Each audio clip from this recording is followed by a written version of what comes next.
A very good morning to all my dear friends. I am Prashant Maune and I welcome all of you to Study IQ. Today is birth anniversary of Guru Nanak Ji. So I would like to wish all of you a very happy Guru Nanak Jayanti. Dear friends, his words before becoming a Muslim, a Sikh, a Hindu or a Christian, let's become a human first. I believe, in my opinion, these words are more valid today because the way we are seeing the stress and the things that are going on in our country and other parts of the world, it is better for all of us to understand that at the end of the day we are all human beings. And if you go through all the literature, or if you know a bit more about religion, any different religion, the name could be different, right? But you will find that all the religions are trying to make us a bit more human. Anyways, dear friends, please allow me to introduce all of you to our pen drive and tablet courses for different exams. StudyIQ has different pen drive and tablet courses. If you want to know more about it, all you have to do is check out StudyIQ.com. And don't forget that if you have any problem, then you can always give a call on the numbers that you can see on your screen.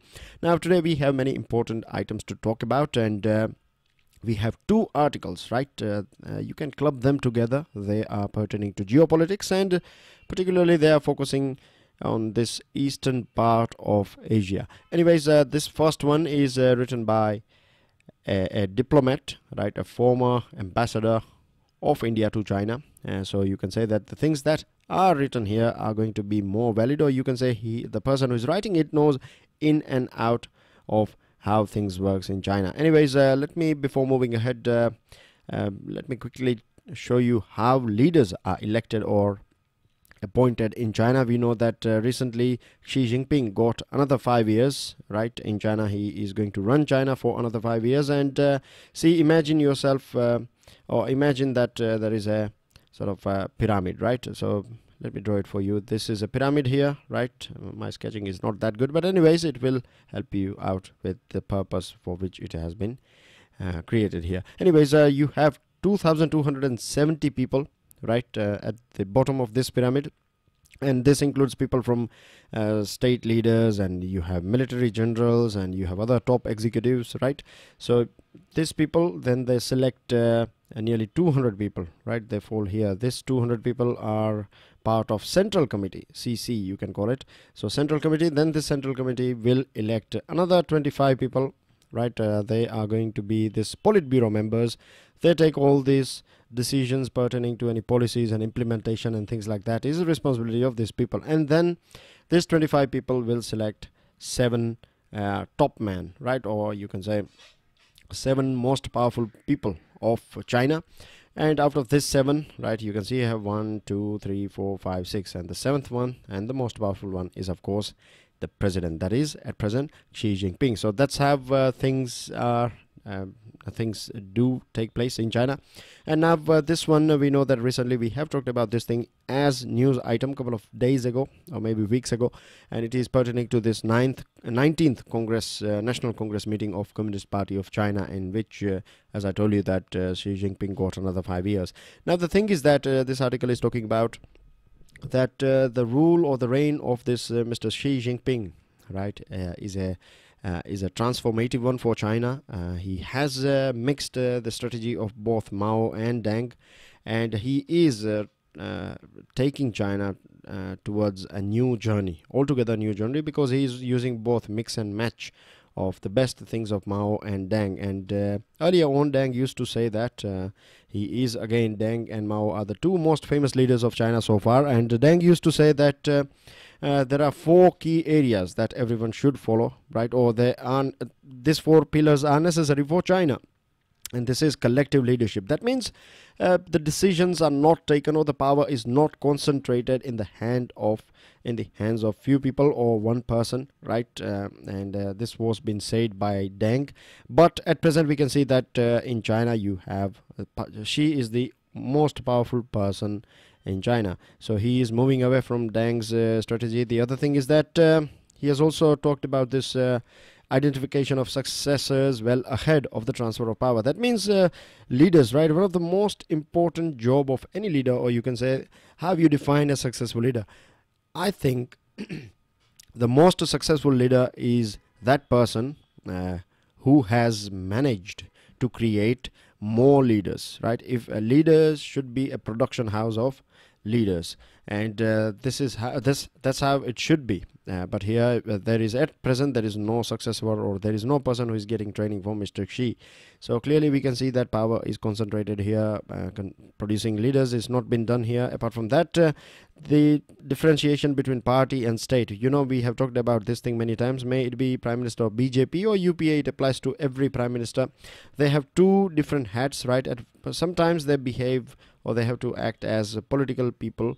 Sometimes, and most of the times, they act as Prime Minister. That is the official person, or the Prime Minister of India. So when they are playing a role of Prime Minister of India, they cannot discuss these political things, and right, they cannot. Prime Minister will always talk about 125 crore people, right? So in that sense, you can understand that at that point of time, he or she is behaving, or is representing India at large.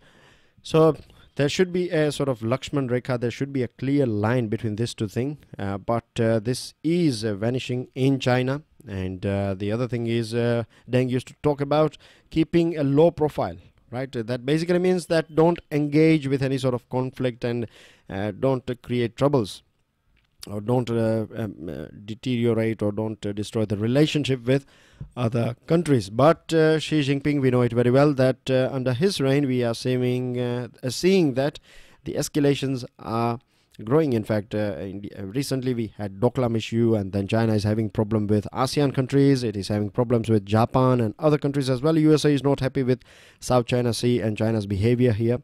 So these are the things that are going on in China at present, and it is a matter of worry. Or you should say that India should be prepared, because the plan of China in future, right, by 2050, what Xi Jinping is saying, or what China is projecting, is that it is going to be a world leader. It is going to be the most powerful country in the world. Xi Jinping's vision also includes to make this Chinese army or armed forces by 2035 the most, you can say, modernized and most advanced and most powerful in the world. So again, we know that a rising China or rising dragon has always created trouble for other countries, and this applies to our country as well. The other thing is, if we see the geopolitics, or the way China is playing the whole game, right, then Belt and Road Initiative. We know that Belt and Road Initiative is passing from Pakistan occupied Kashmir. Kashmir is part of our country, and we have protested regarding this move of China. We have clearly stated that this is not right, this is illegal. You are developing relationship and developing roads and these things on our property, right? So what if that particular area is not under our control? But in future it will be, hopefully, and this will create issues between you and between your side and our side. Then as well, China didn't pay any heed to our protest, and it went ahead with the CPEC, China-Pakistan Economic Corridor, and we know that because of this thing, India did not took part in this Belt and Road Initiative. The other thing about Belt and Road Initiative is that China is injecting huge amount of money. It is developing ports, and recently Defense Minister of our country clearly stated that extra regional countries, right? Let me give you proper extra regional countries. That means the countries that are not part of Indian Ocean. That is, of course, she was pointing towards China. They are building ports in Indian Oceans, right? They are been allowed by many countries to develop ports. Like, say, for example, Djibouti is there. Then you have this Gwadar port of Pakistan. And the most, you can say, dangerous thing is that these ports are dual purpose ports. That means it can be used for of course, it can be used for your merchant navy thing, right, for trading and things like that, and it can be used for warfare too. So this is a bit of worry for India, and it's not only India's worry, it should be worry of all the countries that are sharing border with Indian Ocean. Apart from that, if you see the relationship between India and China in terms of their leaders, right, when we see the relationship of Mr. Modi and Xi Jinping, then of course we know that the relationship are not that cordial when you compare it with Modi's relationship with Japanese Shinzo Abe. but you can say they have more formal relationship, and the meetings do take place for a longer period of time. It was last time when they had a chat with each other. The meeting was supposed to go on for 30 minutes, but they discussed things for more than 1 hour. This indicates that both leaders are having a good rapport between each other, or you can say a formal relationship is there through which they have so far managed to avert or to mitigate many sort of challenges. Right, Doklam is there, then other issues are also there.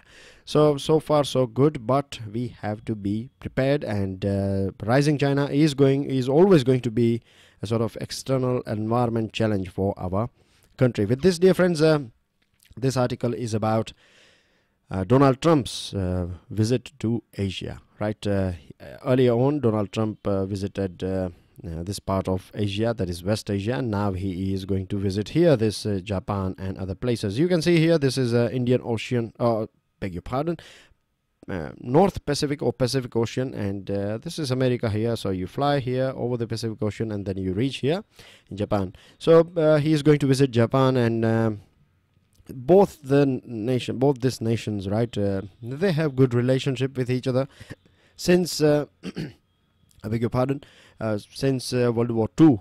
Japan is been aided by United States for the longest period of time, and under Barack Obama's under his leadership, the relationship were quite cordial, and now we know that Shinzo Abe has got his second term as well. Right, so he's going to be the leader for next couple of years. He's going to hopefully complete the full term, which is good for India as well as USA too, because the policies are going to continue. Now the thing is that when Mr. Trump was promoting, or when he was campaigning for election, at that point of time he said that the bilateral relationship between USA and Japan are not balanced because it is tilted in favor of Japan. That means there is a sort of trade imbalance. Japan is selling more to USA than USA selling more to Japan. So in this way, he was talking about keeping a fine balance between this thing, or one of the solutions that was provided by Mr. Trump was that Japan should start paying for the expenses that are conducted on this military facility of United States in Japan. And USA has also pulled out under this Mr. Trump's leadership. They have stepped out of this Trans-Pacific Partnership as well. Japan is very keen. Japan wants this TPP to go on, and Japan at present, no doubt, is a very powerful country in terms of economy. It is a very peace-loving country as well, because it is the only country in the world that has been affected, or you can say that was attacked by nuclear power or nuclear weapon. So they know the dark side of this nuclear war, and that is one of the main reasons why their constitution as well does not permit Japan to have nuclear weapons. But the thing is, the things done by this gentleman here, Mr. Kim Jong-un, who is not far from Japan. You have North Korea here. It is divided by Sea of Japan. These two countries are divided from each other by Sea of Japan, and you can see that he has said many a times that our weapons can easily land, our missiles can easily land in Japan and other military base of USA in Japan. So this has created a bit of problem here. The same thing applies to USA relationship with this North Korea. They are also not at all good relation, and the relationship are so bad that it is a big threat for the whole region, and the whole world is worried about the way Mr. Trump has been behaving, or the way he has used aggressive words like rocket man and other things at United Nations General Assembly. And this Kim Jong-un is not paying any heed at all. He is being obnoxious, and he is not following any sort of rules, or he is not ready to discuss anything on the table as well. So this is a bit problematic situation here. Then we know the relationship between USA and China is also not cordial. The relationship of China and ASEAN countries, and China and Japan, China and Vietnam and Philippines are not good as well. Then you have Korean leader here, right? South Korean leader here, and of course these two countries are also just like India and Pakistan. They are at thoughts with each other.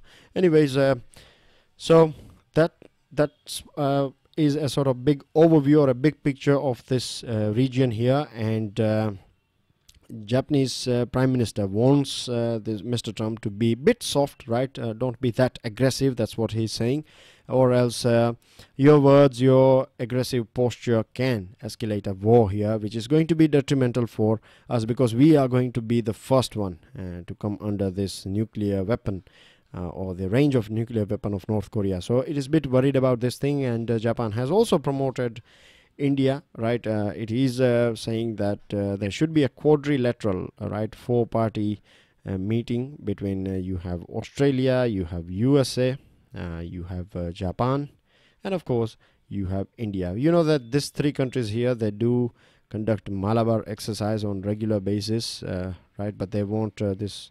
I'm sorry, this is Australia here, not this three countries. It is this three countries here: USA, Japan, and India. These are the three countries that do Malabar exercise, and Japan has Japan is basically requesting both these countries, and it is also requesting Australia to come on board and start doing this quadrilateral exercise and dialogue to ensure that peace is maintained in this part of the world. And also it is a strategy to corner China. One thing that I would like to add here is that there are many countries that would be having a bit of problem with China, like Japan is there, you have Vietnam, Philippines, USA, and other countries, in fact India as well.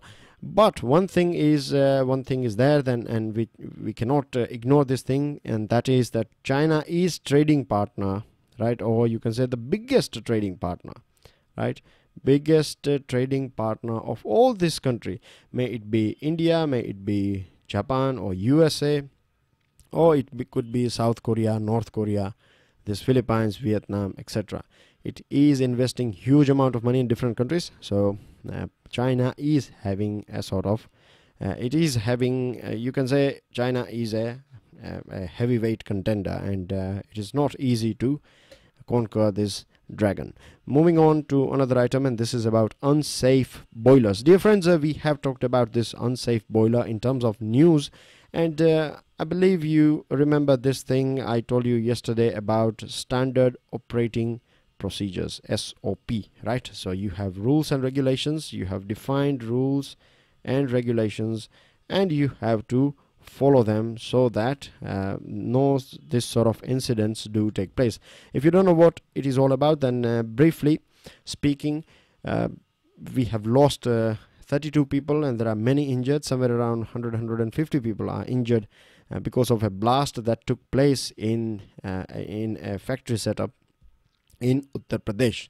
Now, when I was talking about rules and regulation, then see, we have Indian Boilers Act 1923, and it is here to ensure the safety of life and protection of property by mandating uniform standards in the quality and upkeep of these units. That basically means that you have this standard procedures, you have to follow some rules, but the biggest hurdle or the biggest problem that we have here in our country is that we don't pay any attention, or we are not that aware about health and safety procedures, right?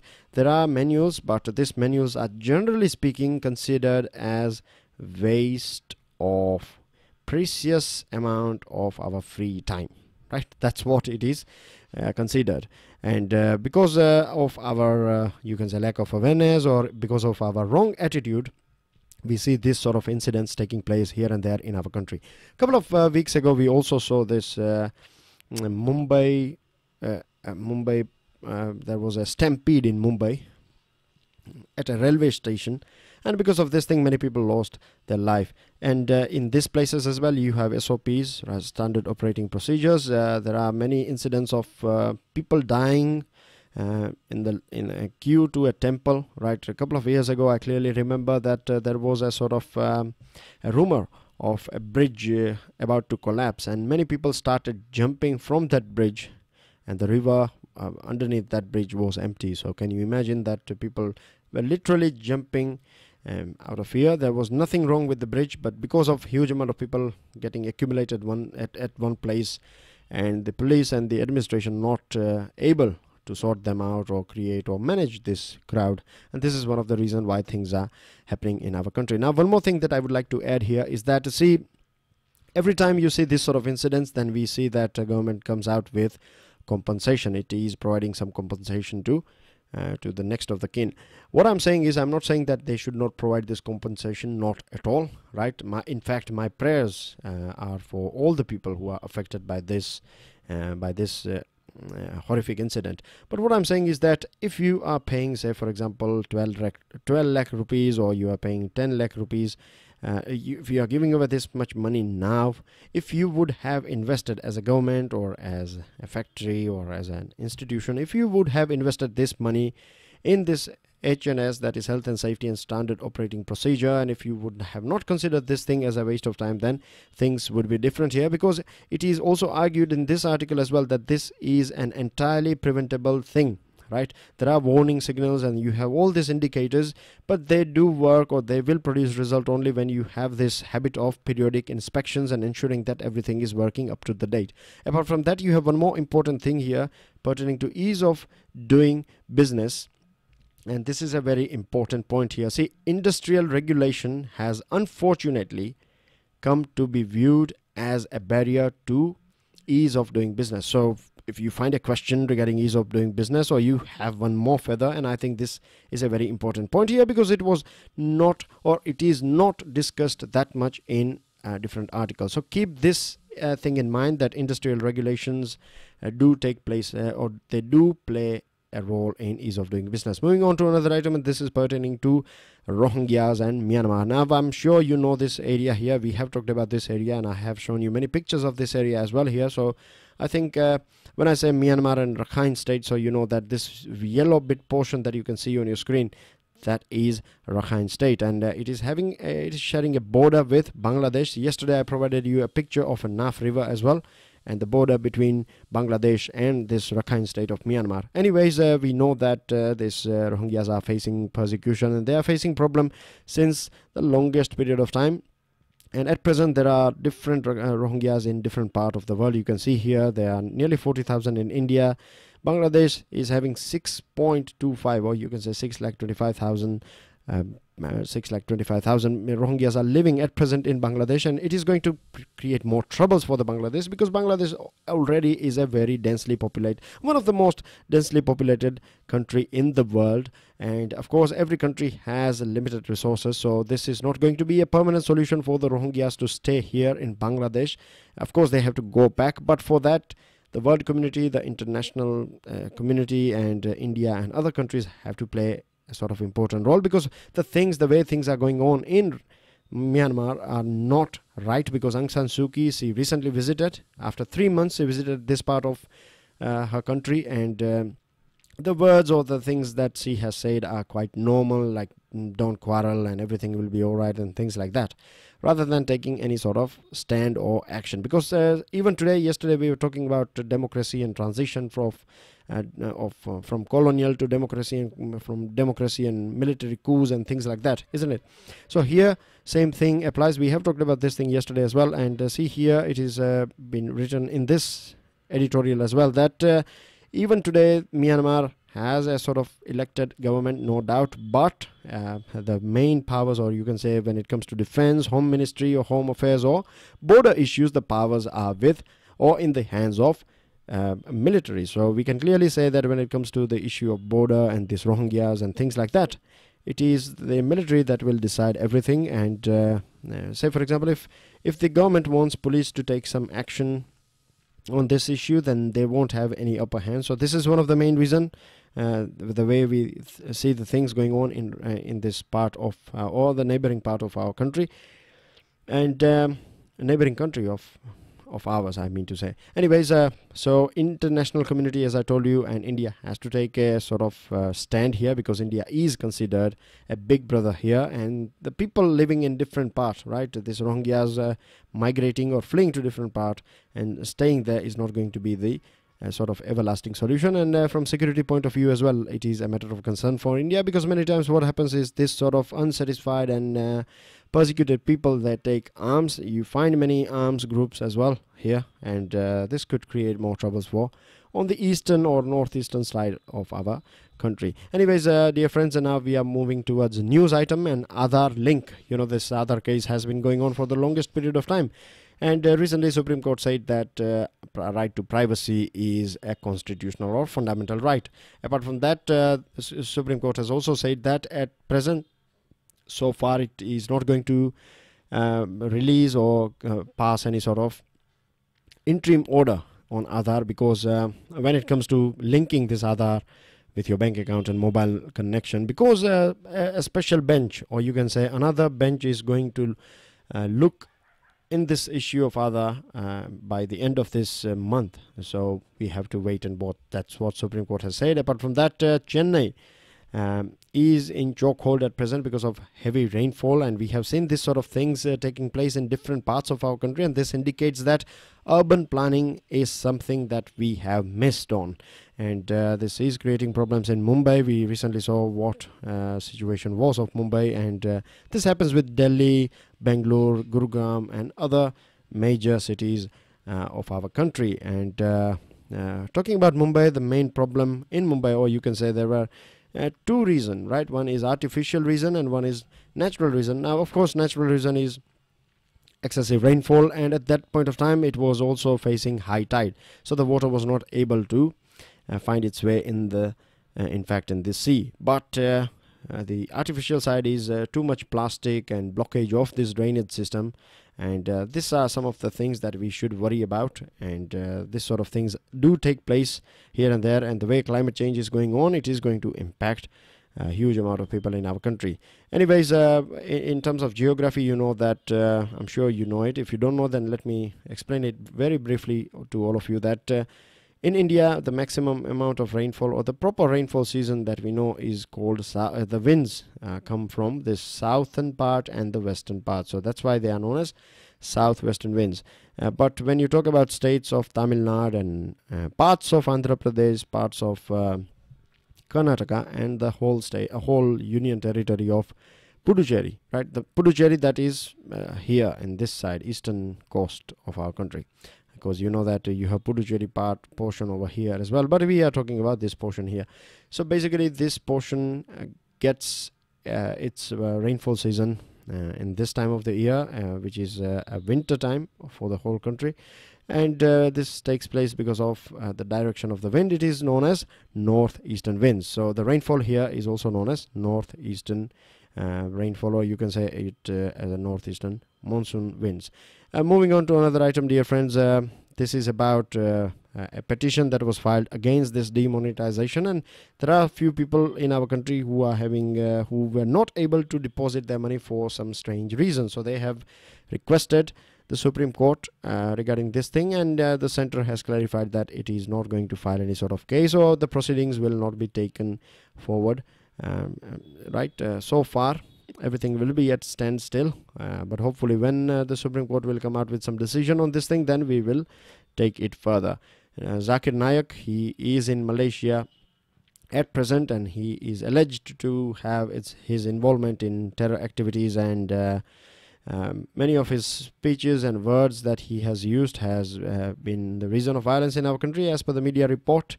We have to wait and watch. We have to wait and see the whole judicial process. Before that, we cannot term him a sort of terrorist, or whether he is guilty or not. It all depends. It is in the hands of, it's a sub judice thing, so let's leave it on the courts to decide about it.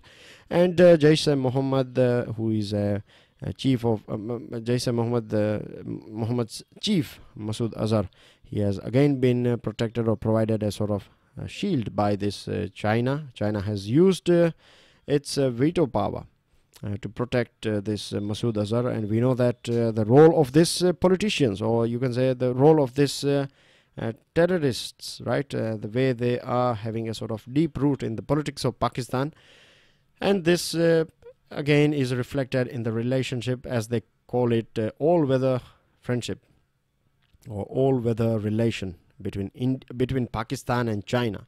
So China is playing a sort of dual game. At one point of time, it is saying that this sort of people should be behind the bars and they should be caught, and etc., etc. But when it comes to doing something, then it is doing something. It is not walking or it is not doing what it is saying.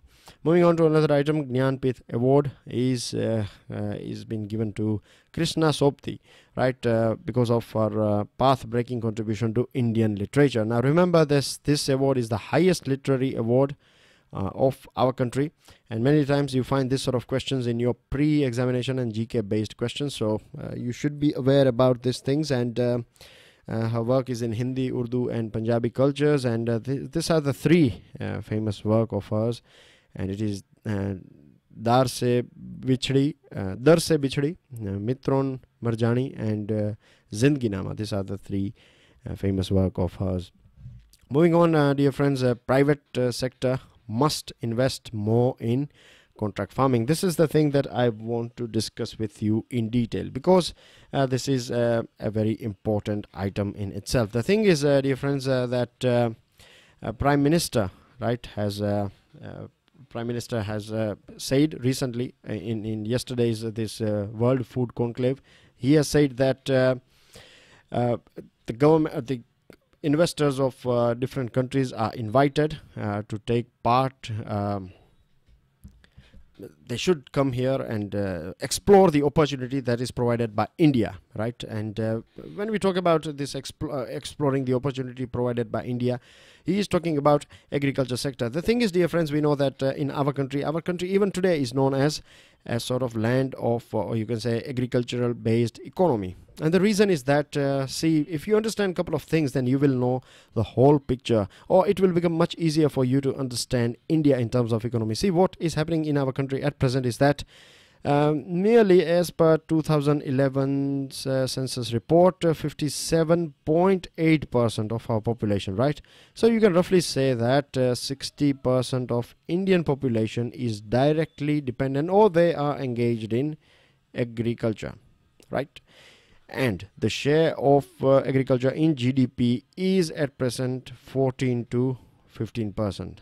What does it mean? This means that say you have 100 rupees, right, and you have 100 people here, so you are giving 15 rupees. Out of this 100 rupees, you are giving 15 rupees, and this 15 rupees will be distributed between 60 members. So you can imagine that all these 60 people are going to have as few paisas of this 15 rupees, isn't it?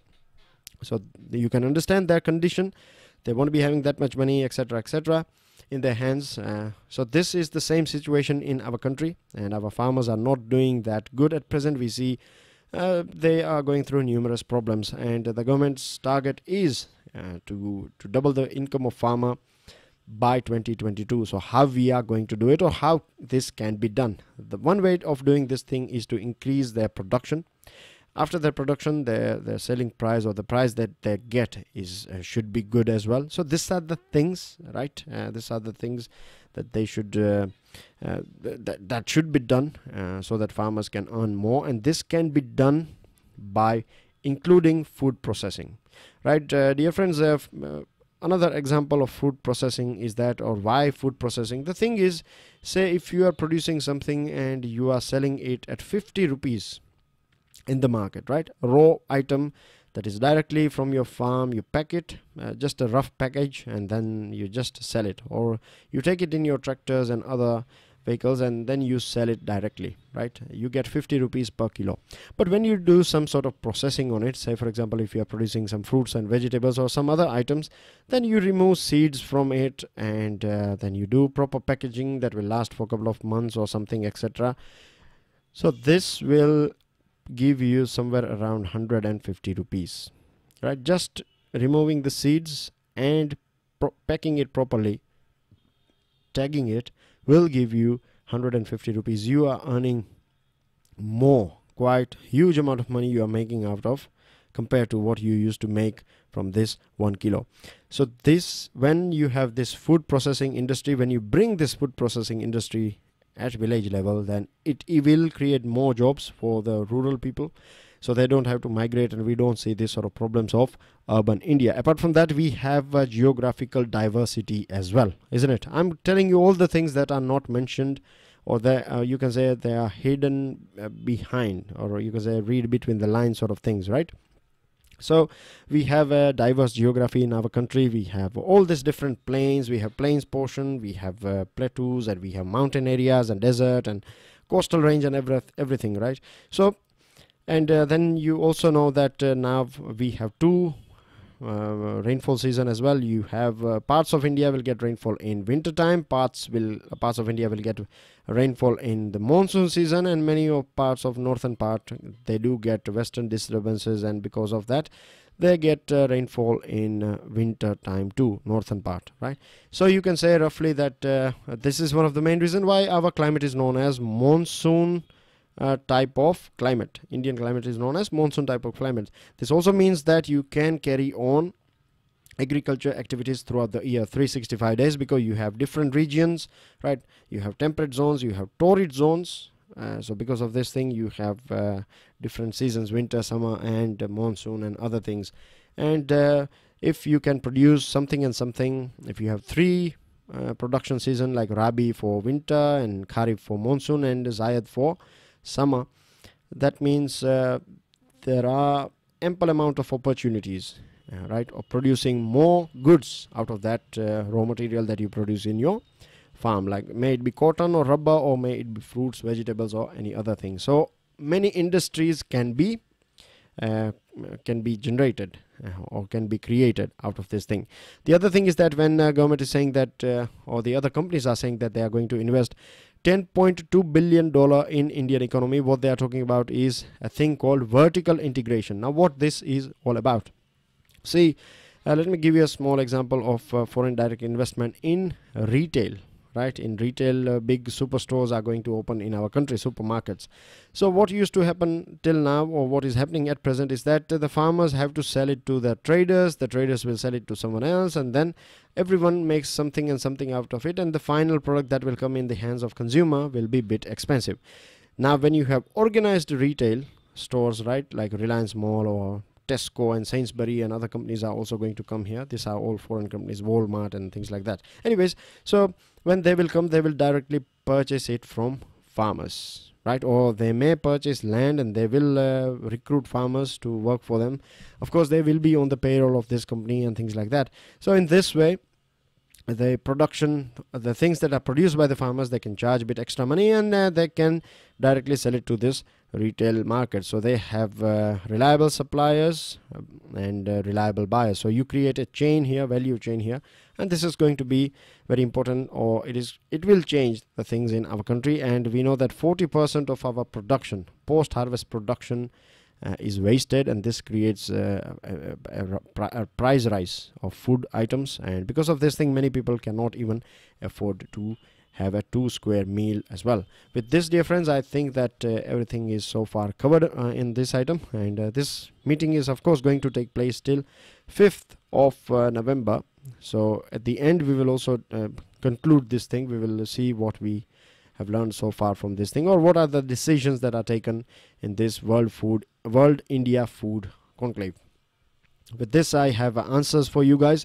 Ease of doing business, why it is not producing the whole picture, because it is just a part of overall investment climate. The second point is that it established a sanctions regime to cover individual and entities. I'm talking about United Nations Security Council regime resolution 1267, right? It covers entities and individuals, and the main role is that it takes steps that are non-armed or non-combative in nature. The other thing is you have some questions here. You have to match the following, right? I have you have two things here. You have A and B. Under A you have different countries. 4 countries are here. First one is Russia, second is Nepal, third is Iraq, and the fourth one is China. And on the B side you have communities, right?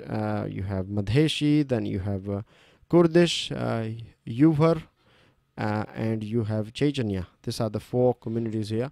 So you have to match, right, that in Russia, whom do you find in Russia? Madheshis, this Kurdish, Uyghur, or this Chechenyas. So you have to match the following. And the second question is a descriptive one.